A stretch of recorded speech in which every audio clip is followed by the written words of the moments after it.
Welcome back. You're watching Prime Property. I'm Nayanthara Rai.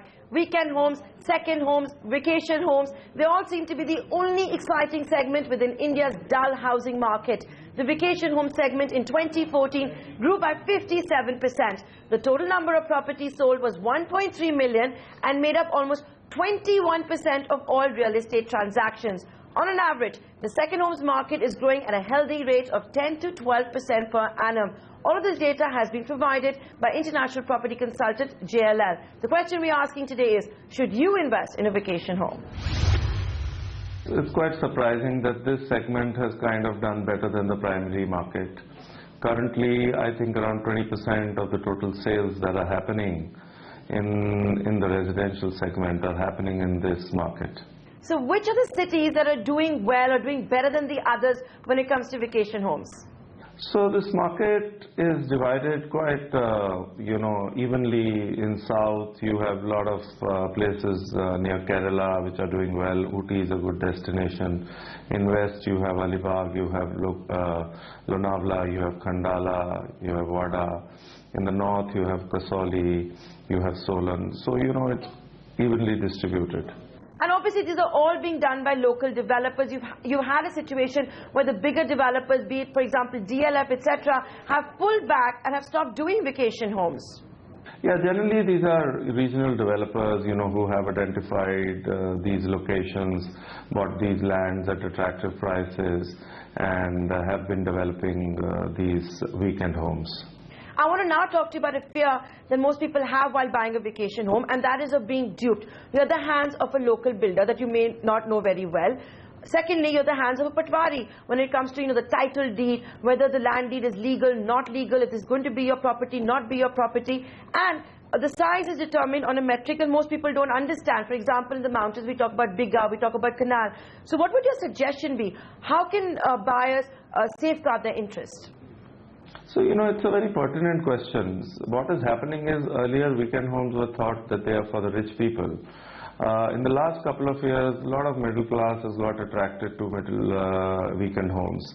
One of the reasons is there's been lack of good hotels at attractive pricing or affordable pricing.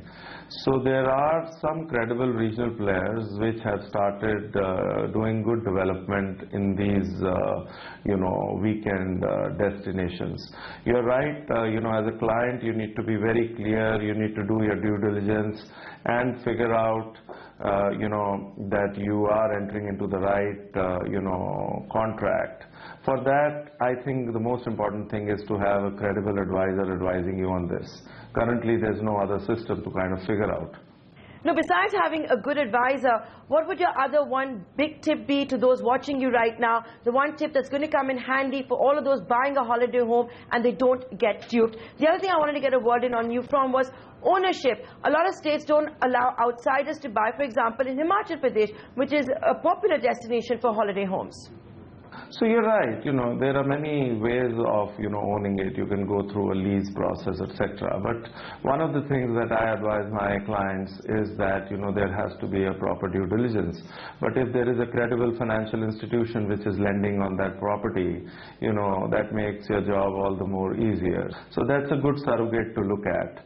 And if that is there, mostly, you won't go wrong. And what is the average price tag of these holiday homes? So you'll be surprised, 70% of the second homes which are selling today are below the ticket size of 40 lakhs. So they are anywhere between 15 to 40 lakhs. Well, Ashwindran, maybe that's why we're seeing holiday homes doing so well. They're much cheaper than city homes. They're bigger, in the lap of nature and away from pollution. But what would you say are your do's and don'ts while buying a second home?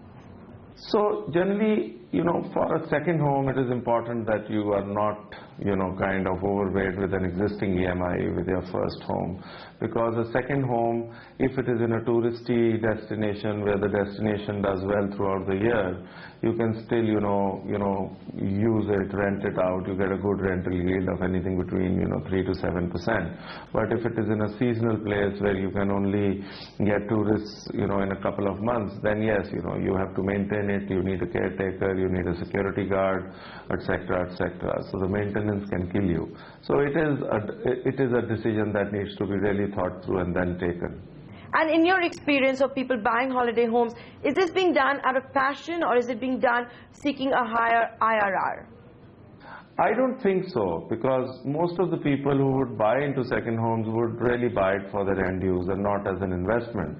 But at times we have seen that the second home destination has become a first home destination. For example, Gurgaon is a very good example. 20 years back, people bought in Gurgaon as a second home, but today Gurgaon is a first home. I think, it comes before Delhi also. All the multinationals are here, all the IT companies are here, many leading banks are here.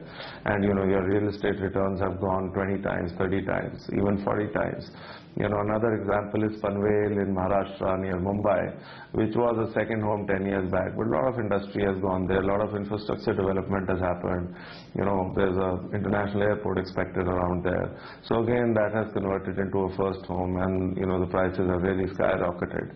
But otherwise, my suggestion is that you can't buy a second home thinking it as an investment. It is generally done as an end use, and you keep it for your, personal use and family use. And if it really clicks and the investments do well, great, fine. How is this trend panning out in India compared to the West? So, globally, Nayantara, if you really look at it, 25% of people in the US own a weekend home or a second home. Now, that's a huge number, and we have seen, whether we like it or not, we have been trending the West in a lot of things. And weekend homes is a trend that has come from the West. So looking at that, I think that there's tremendous opportunity for the second home market to grow. And if, the developers can really focus on good quality of construction, affordability, good locations, there is a tremendous growth opportunity that we can see in the second homes, weekend homes market, which can be a silver lining to the overall, soft markets that we are seeing at the moment.